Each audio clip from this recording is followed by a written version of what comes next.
Hello everyone, and welcome to Quest for Glory once again. So I still don't remember what the basket is for, and I might never truly know what the basket is for. Good day, Effendi. Let's go ahead and get my Saurus out. Yay! We have a Saurus now. So the nice thing about the Saurus is that the Saurus is much faster. As you can see, like, wow.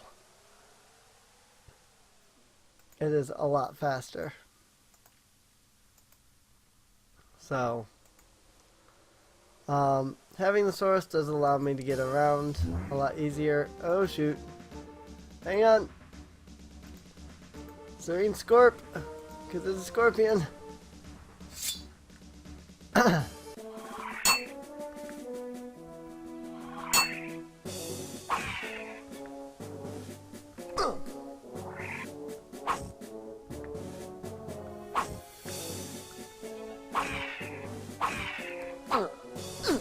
Nope.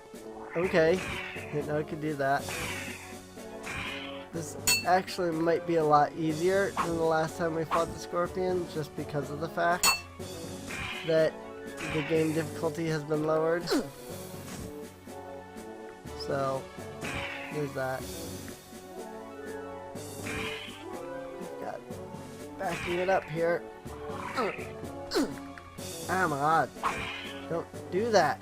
Oh no! I saw the tail wag, like, just as I, stepped forward. I was like, no! I was hoping I still had time to back up, but I didn't in the end.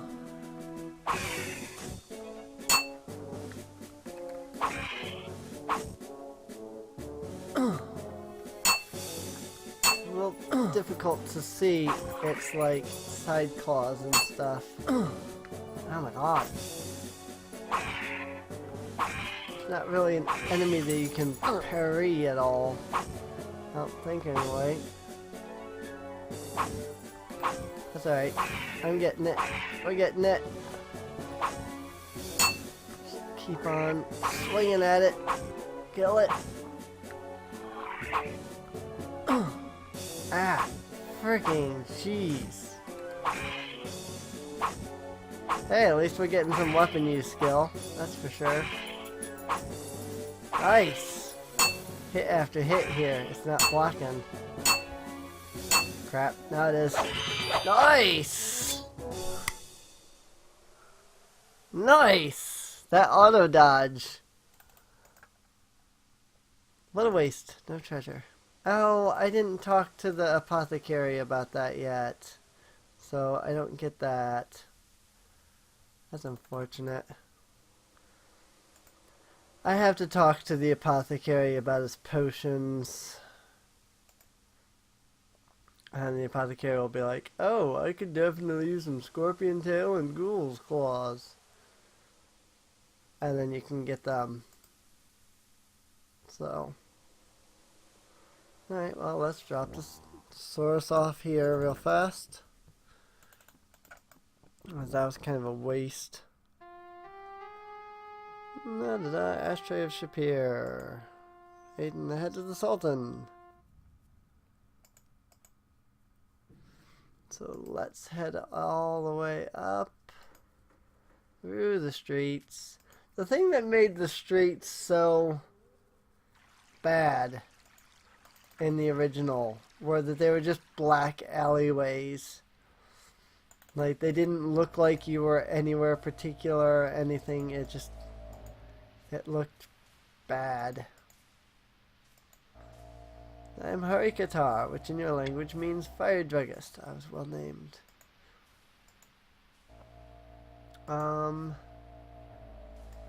Ask him about poison cure. Venom of the desert scorpion is deadly unless you take these pills before you are struck by its tail. Scorpion. Sting of the scorpion tail is death. Unless you take my poison cure pills. Unfortunately, even they will not help if you are struck by the tail more than once. Cool. Ghoul is a creature of the night. The scrape of its claws chills the soul and draws the very life away from you. It's a very agile adventure to avoid death at its hands. So how is it that I find out that he needs these things? I don't remember. I don't actually know how to get the, like, stuff. Like how to learn about getting the scorpion tails and ghoul claws. I did not mean to come in here. Oops. I'm lost. I don't remember what I'm doing. Well, I mean, that was mostly what I was doing, was trying to go to the Apothecary. What time of day is it? Midday. Alright. Let's go somewhere for this episode. I think we've done enough fighting for today. We'll do more fighting as we go along, but, you know. Earth Avenue. Need to go. Okay. Whoops. This way. Need to go this way. Need to go this way. This is what I like about the map. Okay. And I can go either way at this point, so I might as well just go this way. Yorksing Avenue.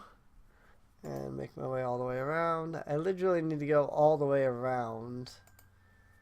So, hello. I normally carry adventurer's clothes, but I ran out a few weeks ago. I'm expecting some clothes suitable for savannah travel soon.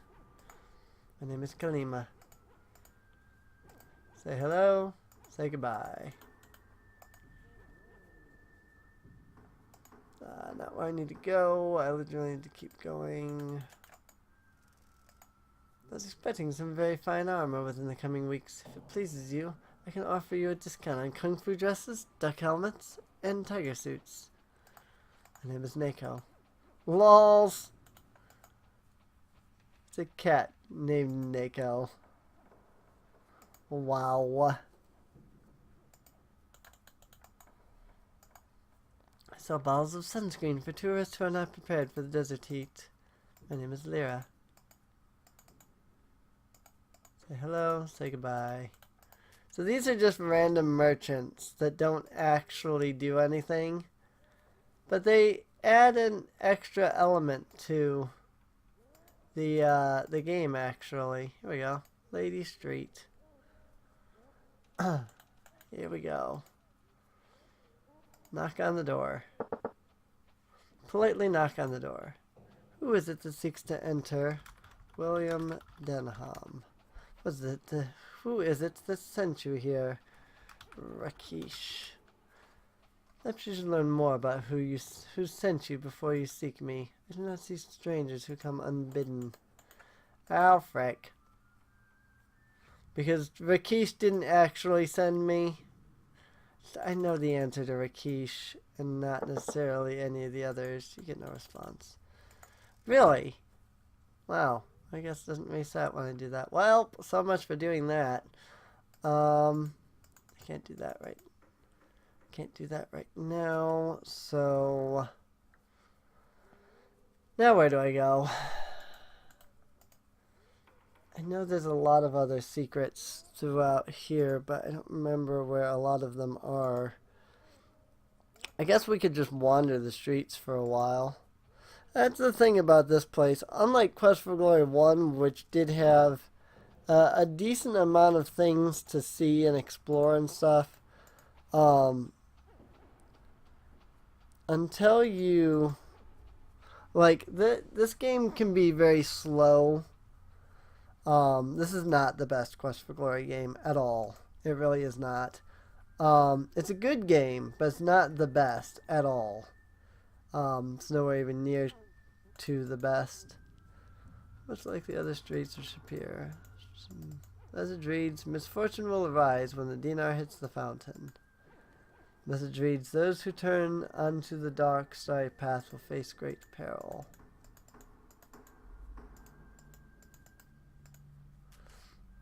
Cool. Detect magic.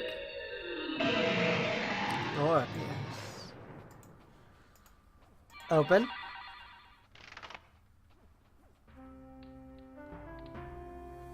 You have entered a very strange place. The path you walk upon seems to be carved from ivory. The walls around you seem carved of marble. Between the walls and the path is a gap through which you view total darkness when you look down. When you look up, you see the same limitless black. You have a funny feeling you aren't in Shapeir anymore.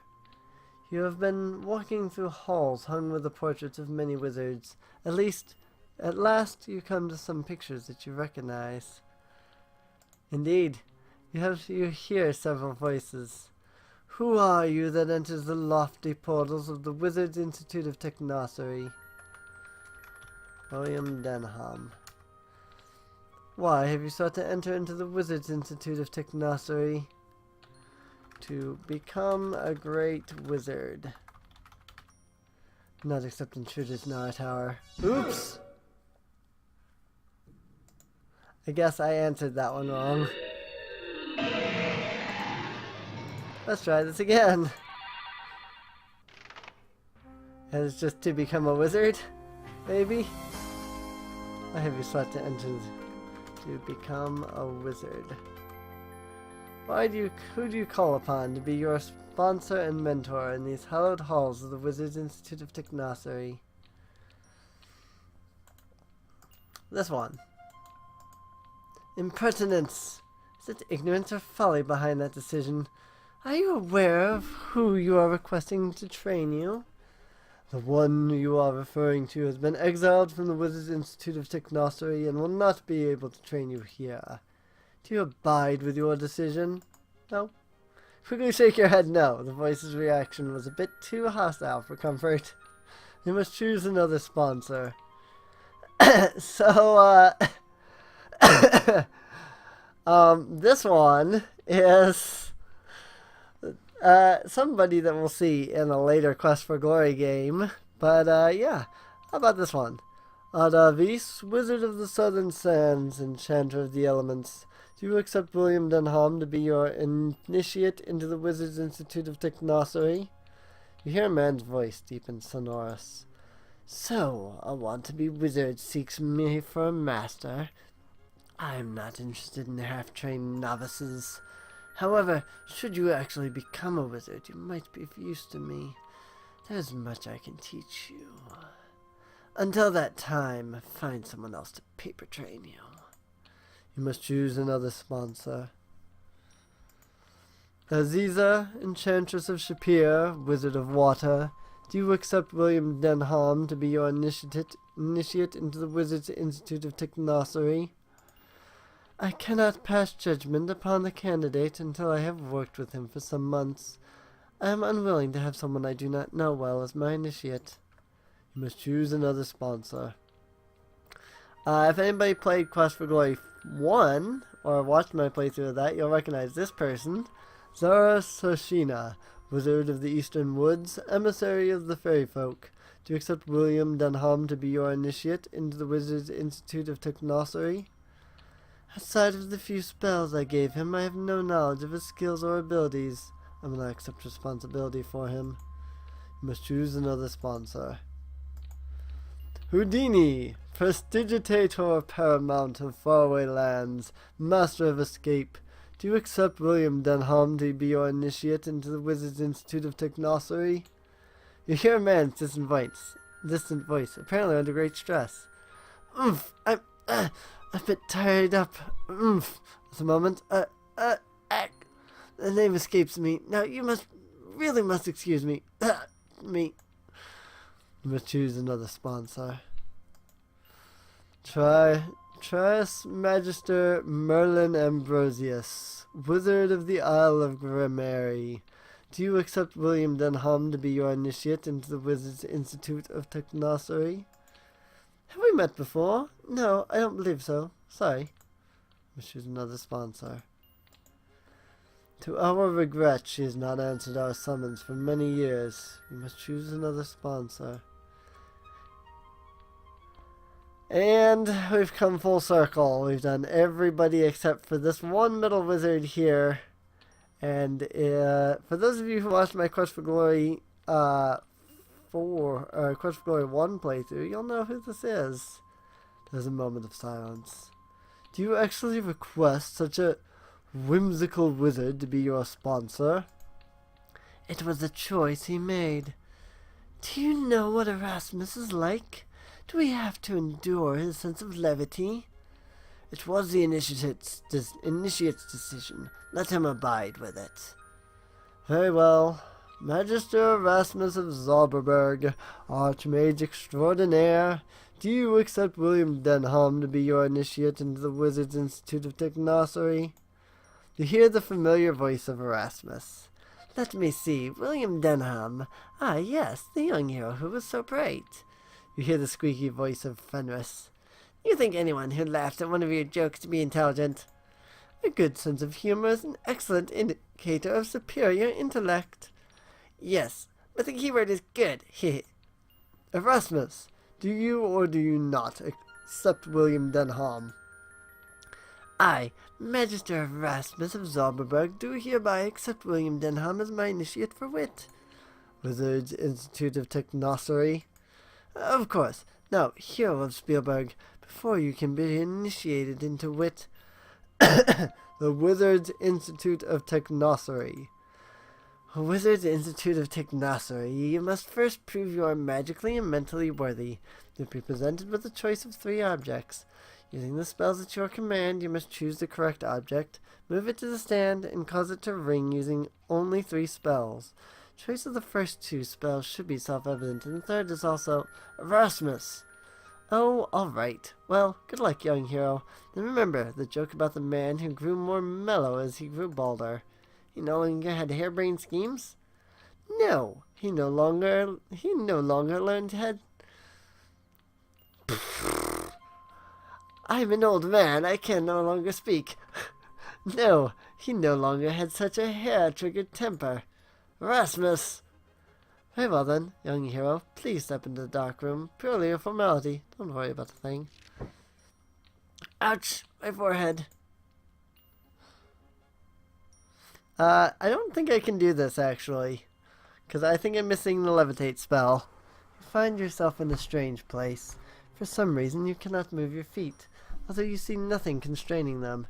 A strange feeling passes through you as though someone were examining you closely. Nope, no levitate spell. I might be able to do it. Let's find out. Detect magic. Maybe I can use fetch. There we go. Yep. Okay, I didn't have to do levitate after all. And trigger.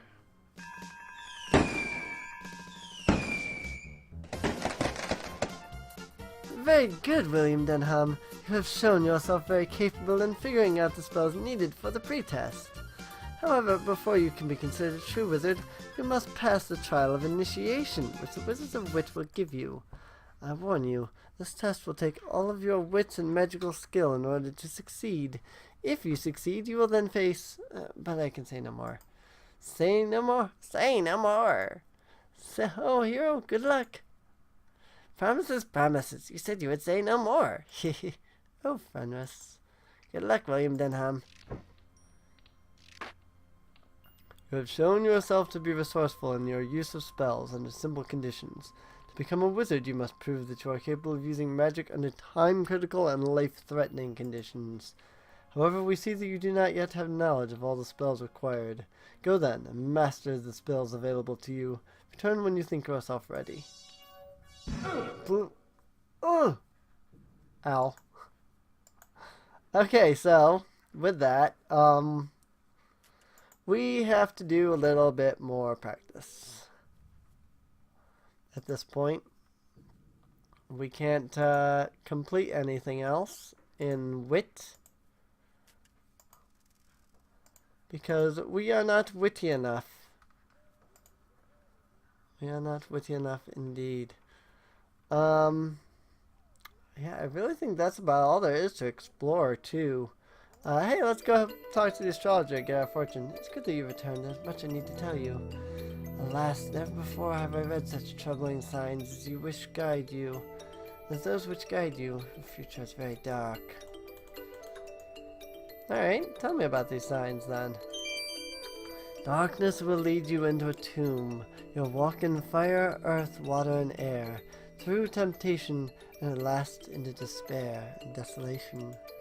Darkness will triumph unless you stop the last light. Maybe you should consider a new line of work and get out of the zero business. Have you considered accounting? Yay, we had our fortune read. Well, that said, please, I would prefer if you did not go up there. That leads to my observatory on the roof, where I keep very delicate instruments. So, that said, I think at this point, really, it's just a matter of fighting monsters, getting money, that type of thing. There is a lot still to do. There's actually quite a lot to do. But I don't have the ability to do some of it yet. There's some things that I can't do yet. There's some things that I will be able to do as we go. I do definitely need to find a way to get money. I could probably easily get that from brigands since I turned down the game difficulty. So that shouldn't be too hard. That said, I don't think there's much more we can do in this episode. Not without just advancing the game straight to the nighttime. Which I suppose I could do. I don't even know where I am anymore. Oh, I'm over here. I'm almost somewhere. Well, we'll come in here. Welcome, hero. Let's go ahead and rest a couple of hours. Hours rest, you feel better. Sadly, there's no John Rhys Davies to say that line. After some rest, you feel better. Not that, you know, any of you who haven't previously played Quest for Glory know what I mean by that, but onset approaches. Cool. This is the right time then. There he is. The poet will soon speak, if you will but be seated. Poet Omar.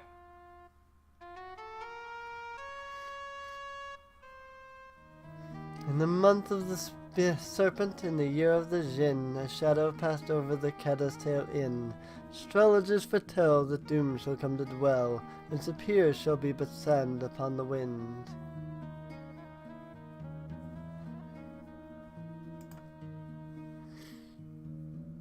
Comes the hero from the north, riding on the very air, and this sign is the first to then beware. For darkness soon shall fall, and shadow cover all, the city and the ones now living there.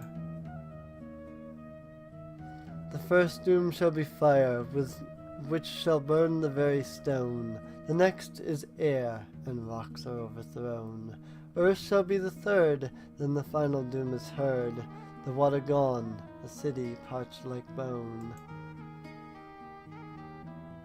Unless the one called hero is a hero true indeed, who comes to help the city in its need, then we'll face the depths of doom in the darkness of the tomb. From the elemental's master we are freed. Poet Omar.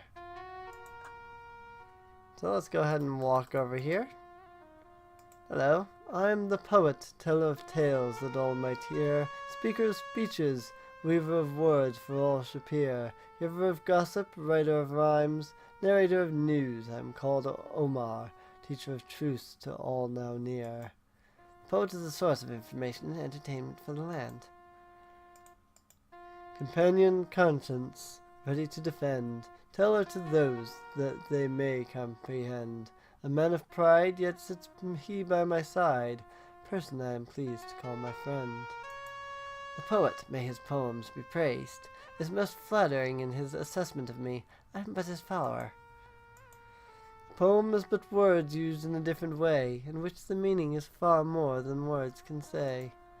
A poet goes beyond the mere meaning of its words to express the deeper truths within them. News abounds in the city and land, of such shall I speak, may you learn what I can. The poet would be happy to discuss such matters with you. It is whispered by the Cadda that a hero had been sought, by their kindred seeking elsewhere, to this city he was brought. From their homeland they were banished, now they seek there to return, and their hero shall return them to the place they ever yearned.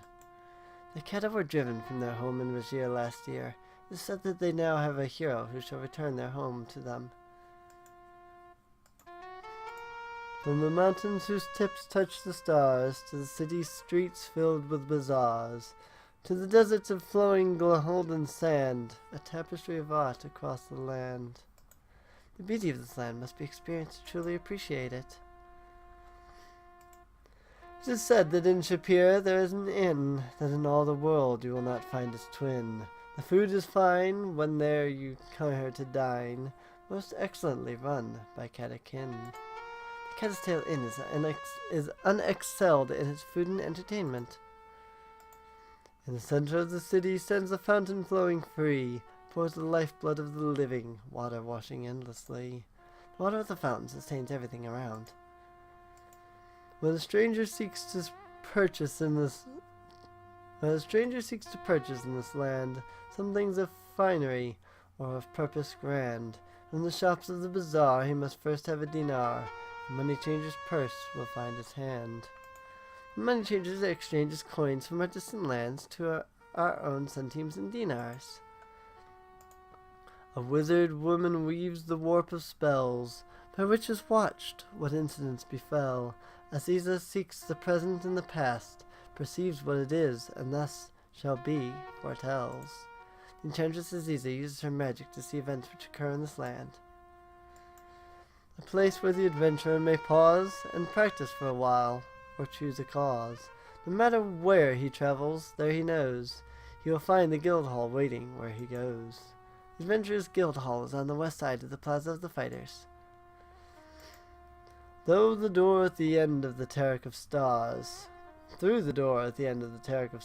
is a man who can see in the lights of the sky and in night nature's plan, for the men on the sands and the towns of the lands down below, what is writ of the date and the deeds that their fate will bestow. The astrologer sees the patterns of the future and the patterns of the stars at night. For all who journey from the lands afar, the center of the city, the bazaar, is filled with merchants' magic, and shall be a wonder to behold, a joy to see. The bazaar of the merchants is a lure for tourists. The palace gates are open to but few, only those the Sultan summons can go through. Entrance to the palace is by invitation only. There is a Sultan in the land Shapeir, who speaks but truth and counsels all to hear, to whom all the people praise and cheer. The righteous rejoice, and the foul all fear. The Sultan Harun al-Rashid, may his name be known always, is a most powerful and perceptive ruler. A place where all must fight just to survive, forethought and wit shall help thee stay alive. Only the toughest or smartest can survive the desert alone. The dark has touched her, and has turned her aside. All things of light that once did there abide, Shapeir is left to crumble in despair, thus wickedness and folly now reside. But in the doer's arrogance and pride, the light grows ever stronger now outside. A hero strives to force the darkness back, and into the morning shall be Shapeir's guide. The city of Shapeir has become overcome by darkness, yet there shall be a hero to return her to the light. The darkness gathers, and a man then strives to do evil to another. Darkness thrives. The darkness smiles, and those it gathers fight, delighting darkness as it takes their lives. Darkness delights in doing evil. That's simple enough. You may ask, what is a hero? Yet the answer is very clear. He's the one that faces fear when the darkness gathers near. A hero will brave the very darkness for the needs of others. Indeed. Many forget the polite thing to do. Greetings too often are given by few. I accept and confide in your gesture with pride. The same I extend now to you. The poet Omar is honored by your greetings and wishes you the same in return. You are most welcome, hero. You are most welcome, hero who came here. May you always be so welcome in Shapeir. Such a thing was done with pleasure, hero, and needs no mention. The words of departure are what I do here. Farewell the next time you lend me your ear. Farewell, hero. And sit down and take a moment to eat. So, I did run through all of the questions on that. Like, I don't usually do that. But that's because the poet Omar has such an interesting way of talking. Fortunately, heroes never get belly aches. That's a good thing.